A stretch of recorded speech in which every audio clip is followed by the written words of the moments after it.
जो आपको प्रोवाइड करते हैं क्वालिटी एजुकेशन बिल्कुल फ्री ऑफ कॉस्ट। और आज हम पढ़ने वाले हैं नैतिक शिक्षा कक्षा 4 का पार्ट 2, जिसका नाम है जीवों की रक्षा कीजिए, प्रोटेक्ट एनिमल्स।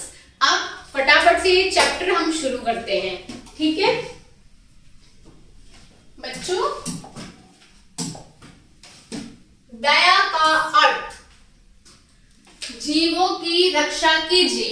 अब देखो जो पहली लाइन स्टार्ट हो रही है वही हमारे चैप्टर से रिलेटेड है कि जीवों की रक्षा करना। जीवों की रक्षा करना भी क्या है, एक दया का ही भाव है ना, दया का ही भाव है। चलिए शुरू करते हैं हमारा चैप्टर शुरू करने से पहले मैं आपको बता देती हूँ ये चैप्टर मेरा फेवरेट है। ये जब मैंने पढ़ा मुझे इतना अच्छा लगा, हो सकता है ये आपका भी फेवरेट हो जाए, क्योंकि इसमें इतनी अच्छी स्टोरी है, आपको इतने अच्छे से समझ आएगी। ये चैप्टर देख के ना आपको घबराना नहीं है कि इतना बड़ा चैप्टर है, 3 पेज का। बहुत ही छोटी सी स्टोरी है और बहुत ही ज्यादा इंटरेस्टिंग है, तो बिल्कुल ध्यान से देखेंगे। चलिए शुरू करते हैं। दूसरों के प्रति, एक सेकेंड, दूसरों के प्रति नम्र होना, मित्रता करना, सहायता और प्रेम की भावना रखना। दयालु व्यक्ति वह होते हैं जो दूसरों की खुशी का ध्यान रखते हैं। एक सेकंड में इसे लाइन को रिपीट करती हूँ। जो दूसरों की खुशी का ध्यान रखते हैं वे सबको सुखी देखना चाहते हैं। अब देखो दया क्या है, दया का अर्थ क्या है, दूसरों से प्रेम करना, उनके लिए प्रार्थना करना, उनकी सहायता करना, उनसे मित्रता करना और उनके लिए मन में प्रेम की भावना रखना, है ना, समझ आ गया। अब दयालु व्यक्ति कौन होते हैं? अब दयालु क्या होता है, जो दया करते हैं उसे दयालु कहते हैं, ठीक है। दयालु व्यक्ति वह होते हैं जो दूसरों की खुशी का भी ध्यान रखते हैं। वो सिर्फ अपने बारे में ही नहीं सोचते, वो दूसरों के बारे में भी सोचते हैं और दूसरों को सुखी देखना चाहते हैं। जैसे हम खुद चाहते हैं कि हम सुखी रहें, खुश रहें, उसी प्रकार से जो दयालु व्यक्ति होते हैं वो क्या चाहते हैं कि दूसरे भी उसी प्रकार खुश रहें। हमें ना सिर्फ अपने भाई बहनों और मित्रों के साथ बल्कि बूढ़े और लाचार व्यक्ति, छोटे बच्चे, निर्धनों और रोगी व्यक्तियों के प्रति भी दया की भावना रखनी चाहिए। हमें ना सिर्फ अपनों के लिए, जो हमारे भाई है, बहन है, मित्र है, माता है, पिता है, हमें उनसे तो प्रेम रखना ही चाहिए। साथ ही साथ कोई बेचारे गरीब हैं, लाचार हैं, बूढ़े हैं और हमसे छोटे बच्चे हैं, हमें उनका भी ध्यान रखना चाहिए, उन पे भी हमें दया करनी चाहिए, ठीक है। मनुष्य के साथ साथ हमें पशुओं, पक्षियों और अन्य जीव जंतुओं के प्रति भी दयालु बनना चाहिए। सिर्फ इंसानों के साथ ही नहीं, हमें साथ ही साथ क्या, पशुओं, पक्षियों और अलग अलग प्रकार के सभी जितने भी जीव जंतु हैं सब पे दया करनी चाहिए, ठीक है। चलिए आगे बढ़ते हैं। अब देखो यहां से हो रही है स्टोरी स्टार्ट, बिल्कुल ध्यान से देखेंगे। एक दिन आर्यन अपने मित्र मनोज के घर गया। अब जो ये स्टोरी है ये 2 फ्रेंड्स को लेके है, ठीक है। इसमें 2 बच्चे, ठीक है। एक का नाम क्या है, आर्यन, और उसका मित्र है जिसका नाम है मनोज, ठीक है। इतना समझ आया। वहां उसने पिंजरे में एक सुंदर तोता देखा। वहां उसने क्या देखा, पिंजरा है और उसमें क्या है, एक सुंदर सा तोता है। मनोज ने आर्यन को बताया, प्रकाश यह तोता हमारी तरह बोलता है। देखो ये तोता जो है ना मेरे पास, वो हमारी तरह ही बात करता है, हमारी तरह ही बोलता है। मनोज ने तोते से कहा, मिट्ठू बोलो जय सिया राम। उसने अपने तोते से बोला कि बोलो जय सिया राम, तो तोते ने जय सिया राम बोल दिया। अब जो उसका तोता था उसने जय सिया राम फटाक दे से बोल दिया। देखो ये रहा तोता। फिर उसके बाद आर्यन को मिट्ठू बहुत प्यारा लगा। उसने सोचा कि वह ऐसा ही एक तोता पालेगा। अब जो आर्यन है हमारा, उसे तो वो तोता बहुत प्यारा लगा, तो उसने सोचा मैं भी ऐसा एक तोता पालूंगा। देखते हैं आगे क्या हुआ। शाम को जब आर्यन के पिताजी कार्यालय से घर आए तो आर्यन ने अपने पिताजी से तोते वाली बात बताई। अब जो आर्यन ने पूरे दिन जो किया वो उसने पिताजी को बताया कि हाँ वो मनोज के घर गया था, उसने वहां पे तोता देखा था। ठीक है, फिर उसने कहा पिताजी मैं भी एक तोता पालूंगा। पिताजी ने कहा नहीं। अब उसने पिताजी से कहा कि पिताजी मैं भी एक तोता पालूंगा, लेकिन जो उसके पिताजी हैं उन्होंने कहा नहीं बेटा, हमें पक्षियों पर दया करनी चाहिए, हमें पक्षियों पर क्या करनी चाहिए, दया करनी चाहिए। आर्यन बोला लेकिन पिताजी हम उसे सताएंगे नहीं, मेरा मित्र मनोज तो अपने तोते से बहुत प्रेम करता है, बहुत प्यार करता है, उसे खाने के लिए फल देता है, मैं भी ऐसा ही करूंगा। उसने अपने पिताजी को क्या उत्तर दिया कि मैं अपने पक्षी को जो मैं तोता लूंगा उसे सताऊंगा नहीं। मेरा जो दोस्त है मनोज वो अपने तोते को बहुत प्यार करता है, उसे फल खिलाता है, तो मैं भी वैसा ही करूंगा, मैं भी प्यार करूंगा उसको। तो आर्यन के पिताजी ने कहा यदि तुम्हारे कोई हाथ पांव बांध कर तुम्हें पिंजरे में डाल दे तो तुम्हें कैसा लगेगा? बताओ, तुम्हारे हाथ पैर बांध कर अगर कोई तुम्हें पिंजरे में डाल दे तो तुम बताओ तुम्हें कैसा लगेगा? बताओ कैसा लगेगा भाई? मुझे तो बिल्कुल अच्छा नहीं लगेगा। तो आर्यन बोला मुझे अच्छा नहीं लगेगा। आर्यन को भी भाई नहीं अच्छा लगा। उसके पिताजी बोले बेटा इसी प्रकार तोते को या किसी भी पक्षी को पिंजरे में रखना अच्छी बात नहीं है। जिस प्रकार तुम्हें अच्छा नहीं लगेगा उसी प्रकार तोते को भी अच्छा नहीं लगेगा, या किसी भी पक्षी को पिंजरे में रहना अच्छा नहीं लगता है। उन्हें भी दुख होता है, उन्हें भी बुरा लगता है। अगर कोई तुम्हें हाथ पैर बांध कर पिंजरे में रख दे और तुम्हें खाने को फल दे रहा है तो वो उसका प्यार हो गया? बताओ नहीं। जिस प्रकार हमें ईश्वर ने बनाया है उसी प्रकार जानवरों को भी बनाया है, पशुओं को भी बनाया है। तो जिस प्रकार ठेस हमें पहुंचती है उसी तरीके से बुरा उन्हें भी लगता है। उसके पिताजी यह समझा रहे थे, उन्हें भी अच्छा नहीं लगता, उन्हें भी अच्छा नहीं लगता, जैसे कि मैंने आपको बताया।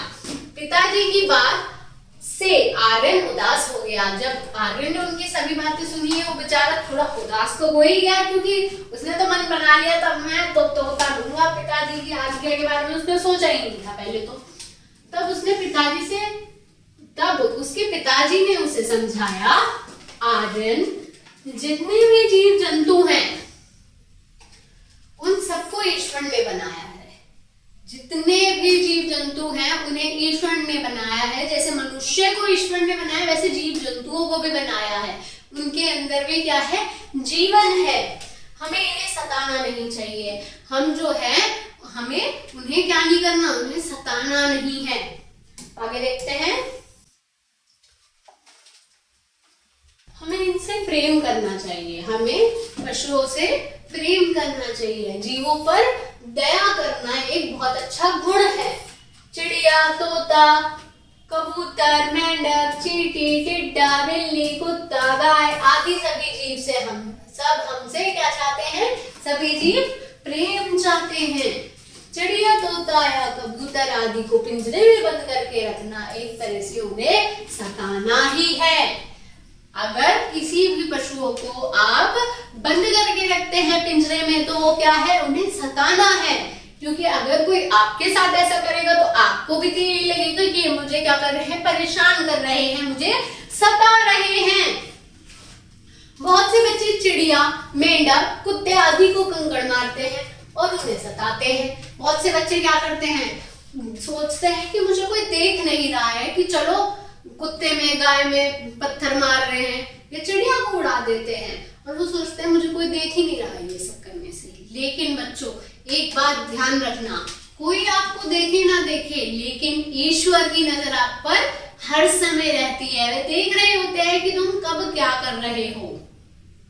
ठीक है, तो इसलिए हमें जीवों को सताना नहीं चाहिए। जिस प्रकार हम ईश्वर के बच्चे हैं, जीव जंतु भी ईश्वर के बच्चे हैं, उन्हें ऐसा नहीं करना चाहिए। जो बच्चे ऐसे करते हैं उन्हें ऐसा नहीं करना चाहिए। हमें सदैव ध्यान रखना चाहिए कि हमारे द्वारा किसी भी जीव जंतु को कोई हानि न पहुंचे। गाय, बैल, भैंस, घोड़ा आदि हमारे काम के जीव हैं, हमें उनसे प्रेम करना चाहिए। हमें तो ध्यान रखना चाहिए किसी भी जीव या जंतु को हमसे कोई भी परेशानी ना हो रही हो, ठेस ना पहुंच रही हो। दूसरी चीज है, हम जानते हैं कि गाय, भैंस और बैल हमारे काम की चीजें हैं, हमें उनसे प्रेम करना चाहिए। कुत्ता अपने स्वामी के लिए अपने प्राण तक दे देता है, तो क्या उसके स्वामी को उसे सताना चाहिए? बताओ। जो कुत्ता है वो इतना वफादार होता है कि वो अपने स्वामी के लिए, अपने मालिक के लिए क्या करता है? अपनी जान तक दे देता है। तो उसके मालिक को उसे सताना चाहिए, उसे बांध के रखना चाहिए? नहीं। अगर कोई क्योंकि आपको बांध के रखेगा तो आपको कैसा फील होगा? इस बात को हमेशा हमें ध्यान रखना है, कभी नहीं। यदि हम जीव जंतुओं को सताएंगे तो ईश्वर हम पर नाराज होकर हमें दंड देंगे। जैसे कि मैंने आपको बताया, ईश्वर बेटा सब देख रहे हैं कब कौन क्या कर रहा है, कब आप क्या कर रहे हैं, कब मैं क्या कर रही हूँ, तो सब देख रहे हैं। अगर तुम किसी जीव जंतुओं को सताओगे तो ईश्वर देखो नाराज हो जाएंगे और तुम्हें दंड देंगे। आगे देखते हैं। अपने पिताजी की इन सब बातों को सुनकर लगा कि उसे बहुत कुछ अच्छी बातें सीखने को मिली है। आज आर्यन को क्या बहुत अच्छी बातें सीखने को मिली है, और आर्यन को ही नहीं, आपको भी बहुत अच्छी बातें सीखने के लिए मिली है ना? इन सभी बातों को बेटा ध्यान रखेंगे। तभी उसने अपने पिताजी को बताया कि उसके मित्र के पिताजी जो है वो जीव जंतुओं का क्या करते हैं? शिकार करते हैं। उसके दोस्त है एक, मतलब उसका जो दोस्त है, एक मित्र है, उसके पिताजी क्या करते हैं? शिकार करते हैं। आर्यन के पिताजी बोले उन्हें बड़ा पाप लगेगा, उन्हें बड़ा पाप लगेगा। चलो मैं तुम्हें एक कहानी सुनाता हूँ। अब आर्यन को समझाने के लिए उसके पिताजी ने क्या करा कि चलो मैं तुम्हें एक कहानी सुनाता हूँ। चलो, बचपन में महात्मा बुद्ध का नाम सिद्धार्थ था। अब जो महात्मा बुद्ध है उनका पहले नाम क्या था? सिद्धार्थ। ठीक है। एक बार राजकुमार सिद्धार्थ अपने बगीचे में घूम रहे थे, तभी एक हंस उनकी गोद में आकर गिरा। हंस के शरीर में एक तीर घुसा हुआ था और उस जगह से खून बह रहा था। सिद्धार्थ एक बार अपने बगीचे में घूम रहे थे तो वहां पर एक हंस जो होता है वो उनकी गोदी में आकर गिर गया। हंस लहूलुहान था और उसके अंदर तीर घुसा हुआ था। सिद्धार्थ को घायल हंस की दशा पर दया आ गई। अब जो सिद्धार्थ थे उन्हें उस पर दया आ गई हंस पर। उसने हंस के शरीर से तीर निकाला। पहले तो जो तीर हंस के अंदर घुसा हुआ था उसको निकाला गया, फिर हंस के घाव पर धोया और पानी पिलाया। अब हंस का जो घाव था जहाँ पे खून निकल रहा था वहां पे उन्होंने उसे धोया और उसे हंस को बेचारे को पानी भी पिलाया। उसके शरीर पर प्यार से हाथ सहलाया। उसका जो शरीर था उस पे हाथ भी सहला रहे थे। उसे हंस को आराम मिला। इससे क्या हुआ? हंस को आराम मिला। थोड़ी ही देर में सिद्धार्थ का चचेरा भाई देवदत्त वहां पहुंचा और कहने लगा, सिद्धार्थ यह हंस मेरा है। सिद्धार्थ जो हंस तुम्हारे हाथों में है, ये हंस जो है ये मेरा है। मैंने इसको तीर मारा है, मुझे इसे दे दो। अब जो हंस है इसे मैंने तीर मारा था, ये हंस मेरा है, ये मुझे दे दो। सिद्धार्थ ने कहा, नहीं, ये हंस मेरा है, मैंने इसको बचाया है, मैं इसे नहीं दूंगा। अब बेचारे सिद्धार्थ नहीं होते तो हंस के साथ क्या होता बताओ? हंस के तो तीर लग चुका था, उसके तो प्राण निकल जाते ना। हंस को सिद्धार्थ ने बचाया और वो इसलिए अपना बोलने लगे कि नहीं, इसे मैंने बचा लिया है, अब ये मेरा है। आगे देखते हैं। वे दोनों आपस में झगड़ने लग गए। यह सूचना दरबार तक पहुंची। वो दोनों आपस में झगड़ ही रहे थे, बहस हो रही थी उनकी कि किसका है हंस। यह बात दरबार तक पहुंच गई। दोनों को बड़ा दरबार में बुलाया गया। अब जो दोनों थे उन्हें दरबार में भी बुलाया गया। राजा के सामने उपस्थित हुए और झगड़े का कारण बताया। अब दोनों जो थे राजा के सामने उपस्थित हुए और झगड़े का कारण बताया।